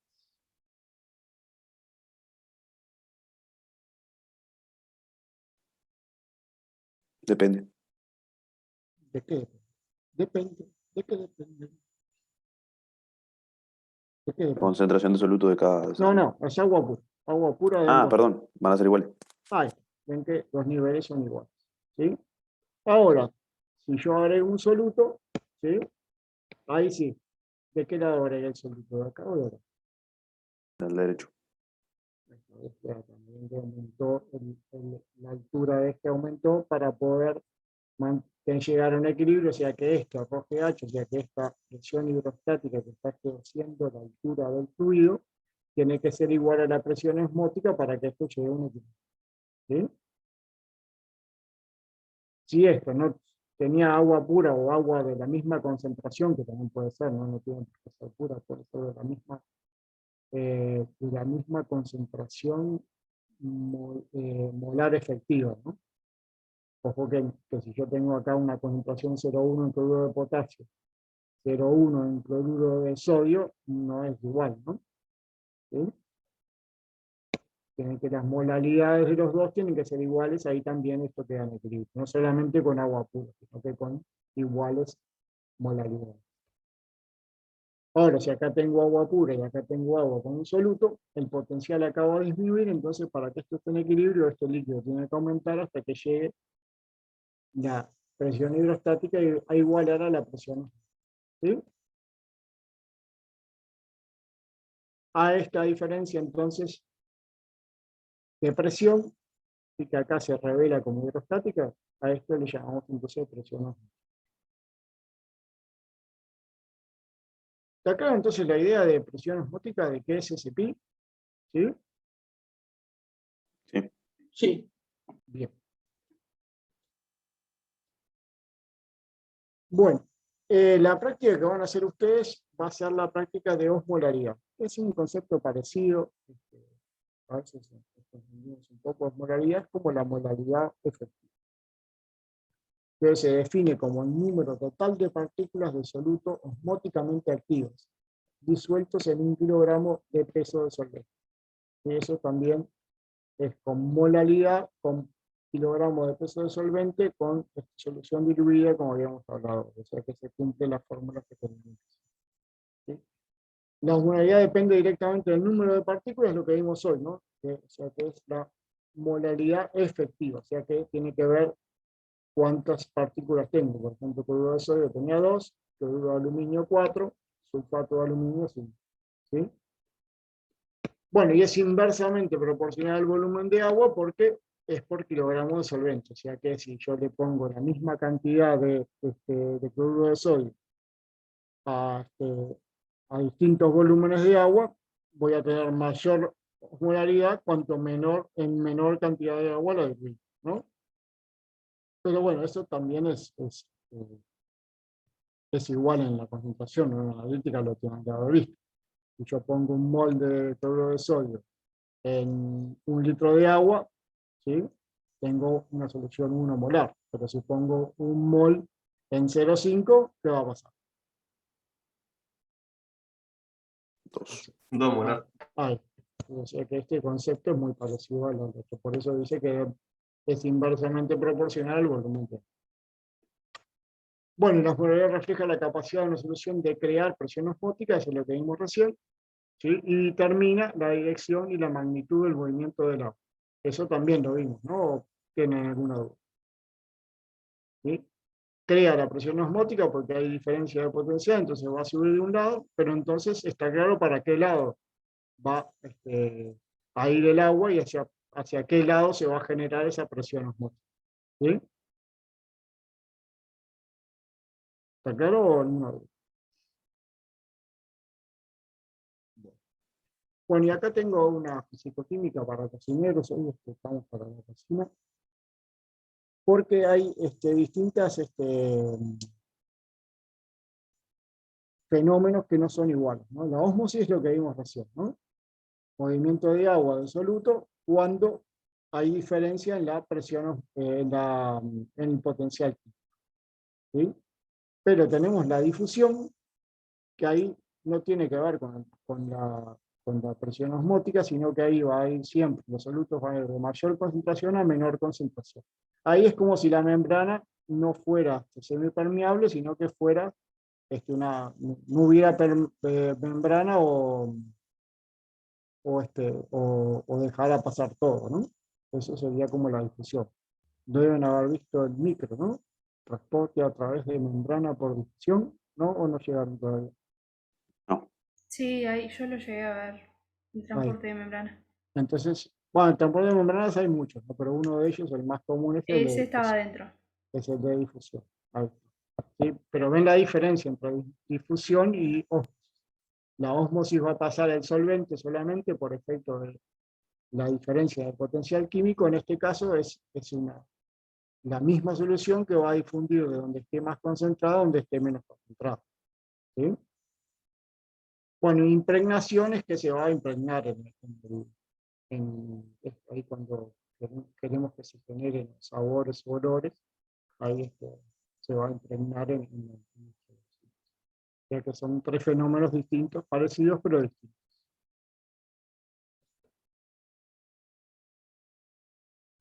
Lo otro importante que vamos a ver y que vamos a ver también en el laboratorio es la tonicidad de las soluciones. Esto no sé si lo llegaron a ver en algo Sí, se ve el micro. en micro. Ahí. ¿Sí? Bueno, ahí entonces me pueden contar qué serían las soluciones isotónicas, isosmóticas, Tienen la misma hipertónicas, concentración. hipertónicas, hipotónicas. ¿Y vieron todo esto en micro o no los aburro? ¿Sí? Pasa que no sé si todo el mundo hace micro. Bueno, isotónicas o isosmóticas es la que tiene la misma presión osmótica que la sangre. Hipotónicas o hiposmóticas es que tienen menor presión osmótica que la sangre, y hipertónicas es que tienen mayor presión osmótica que la sangre. ¿Qué presión osmótica va a tener la sangre? Y ahí va a depender de vuelta de la molaridad efectiva que tengan esos solutos. Bueno, y lo que vamos a tener como referencia para el laboratorio es el suero fisiológico, que tiene como osmolaridad unos 280-285 miliosmol por kilogramo. ¿Sí? Eso se va a poner como, la osmolaridad se va a medir con ósmosis. ¿Sí? Bueno, y acá tienen algunos efectos divertidos entre micro y fisicoquímica con esto de la presión osmótica. ¿Sí? Hipotónica dijimos que era menor a la presión osmótica, isotónica igual y hipertónica mayor. Así que acá se va a destruir porque la presión que ejerce va a ser mayor afuera que la de adentro, Esto se va a quedar como si no pasara nada y esto se va a retraer. ¿Sí? Son ejemplos para que vean que efectivamente esto es aplicable en muchas cosas. Bueno, esto lo deben haber se ha usado en micro.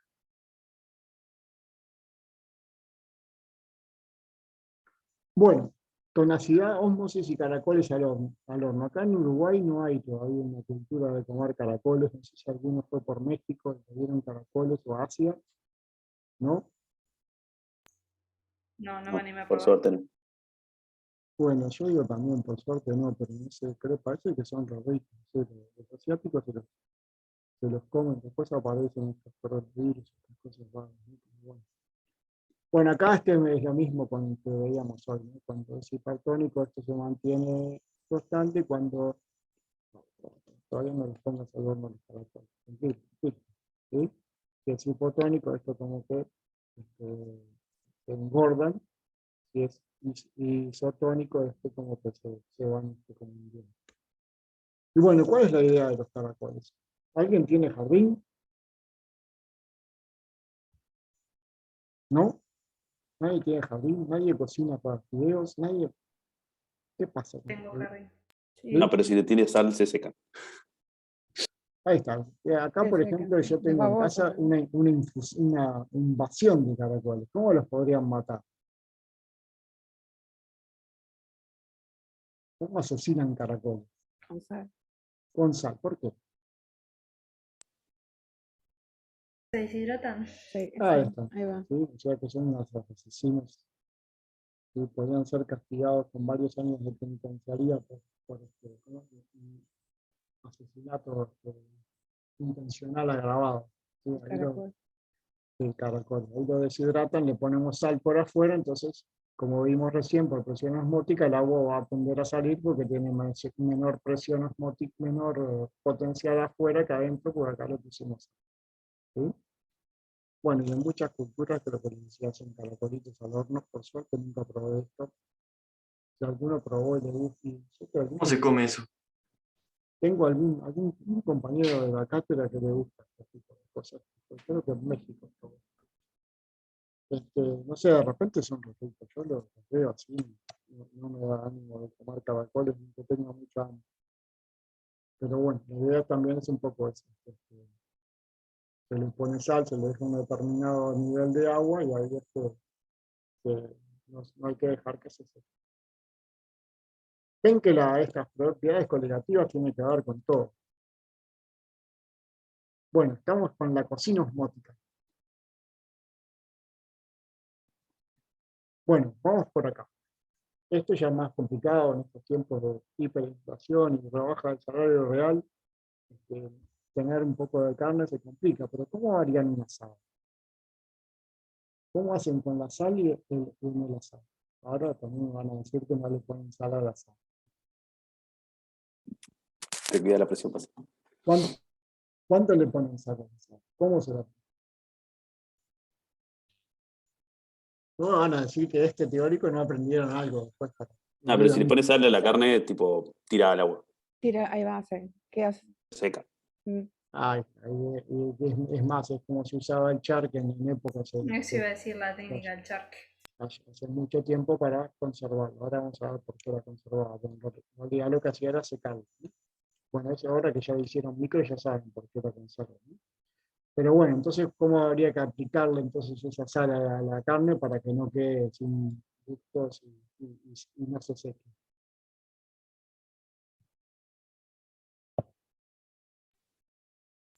Y se ¿Qué te he agrega dicho? parcialmente sobre la superficie.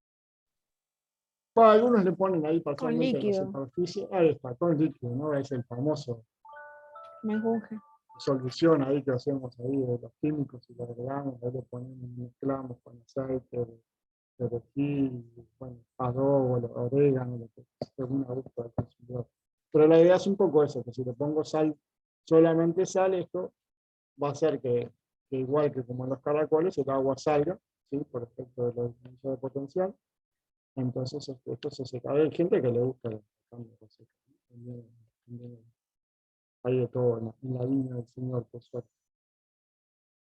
Bueno, lo otro es lo de los jugos, que yo les decía, acá para armar después los jugos se hace presión osmótica inversa, se concentra ese jugo, y después cuando uno lo quiere preparar, agarra y pone el sobrecito y le agrega.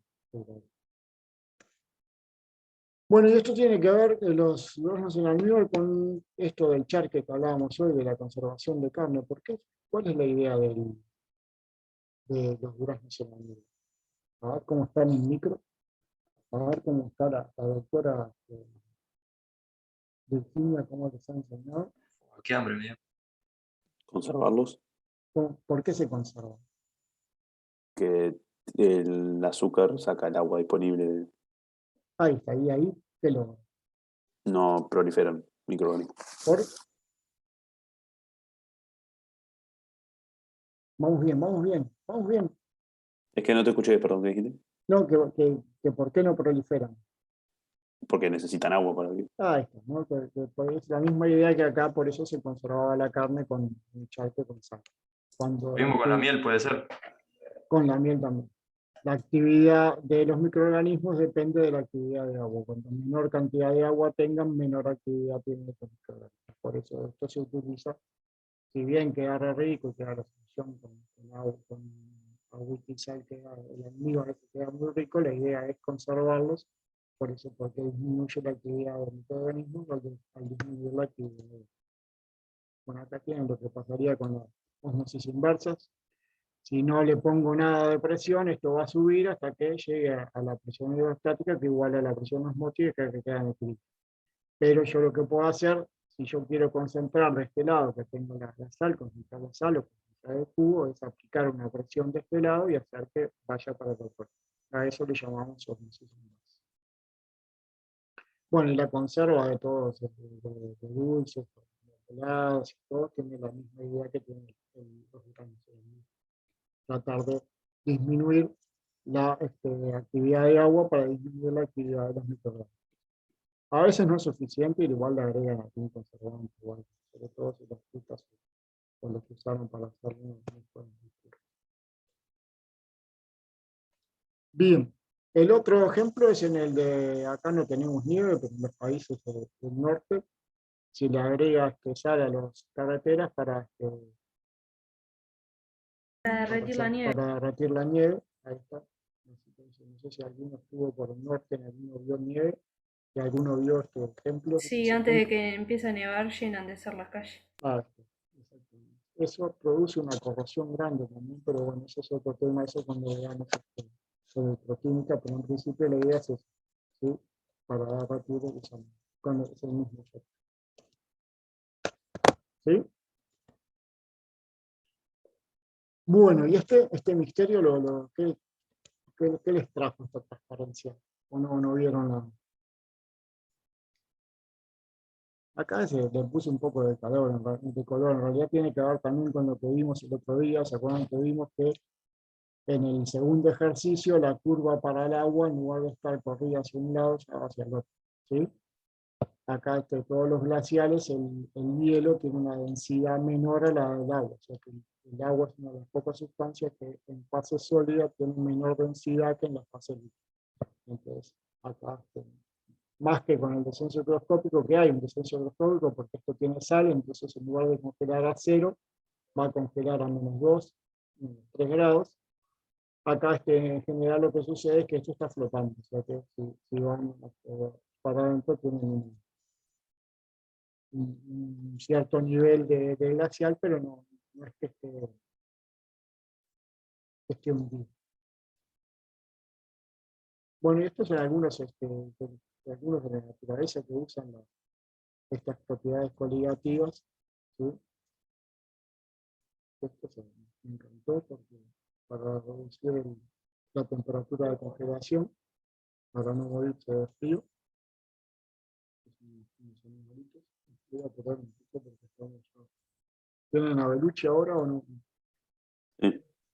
Sí, estos pueden alcanzar hasta -17 grados de temperatura, disminuyendo la temperatura de congelación. Bueno, el otro ejemplo fácil es el del anticongelante del motor, ¿sí? No sé si alguno fue a un baile ahí, 2 de la mañana y no podía salir en el agua. Ahora no se puede ir en auto porque no se puede tomar, pero la idea es esa, ok. Acá tengo la temperatura de congelación. Si hace mucho frío, podría estar congelado. Si yo le voy agregando anticongelante, es como que voy haciendo que descienda la temperatura de congelación. O sea que, por ejemplo, para esta concentración, este sería la temperatura nueva de congelación, este sería el descenso microscópico.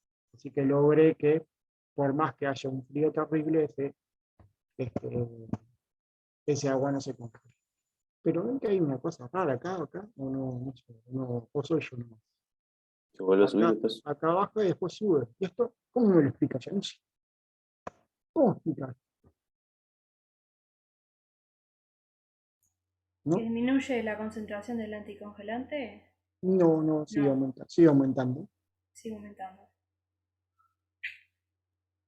¿No? ¿No les pareció raro? Sí, pero no sé explicarlo. Bueno, lo que pasa es que ahora, ¿quién es el que está en mayor concentración? ¿El anticongelante o el agua? Anticongelante. Entonces ahora es el descenso microscópico del agua en el anticongelante. Por eso entonces es al revés. Acá va bajando, pero sí, va bajando del lado del anticongelante. ¿Sí? Y en el caso de los lugares muy calurosos, se le pone aditivo también, ¿no? Pero al revés. Se le pone aditivo por el aumento microscópico. Sí. Puede ser, si no, eso no depende, pero puede O capaz ser. que los combustibles son distintos. Puede ser que sí, que sea algo de eso. Y bueno, y el otro ejemplo que tenía es el típico de la cerveza. Quietita, mi amor. ¿Qué hizo? ¿Qué hizo? Le gustó tanto que, bueno, no sé si fue a algún campamento y tenía mucho calor y trataron de congelar cerveza y ahí ¿qué hicieron?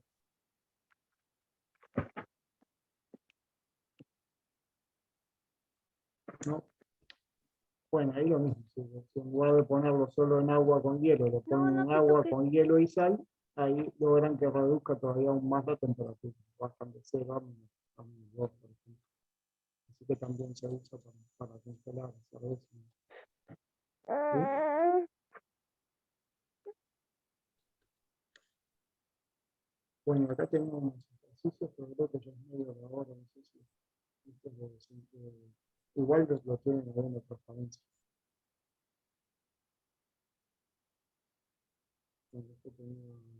Determinada presión osmótica de un fluido cuya concentración molar es 0,3, considere que el fluido se encuentra a una temperatura corporal de 37. Ahí es aplicada la fórmula C por RT, ¿sí? Tengo 0,3 moles por litro, así que eso sí.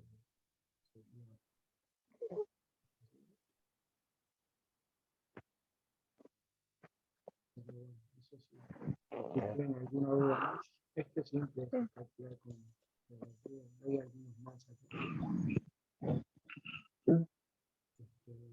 Bueno, se los dejo ahí, cualquier cosa me dicen. Bueno, ¿se entendió todo? ¿Alguna duda? ¿Algo que quieran preguntar antes de Por terminar? ahora no.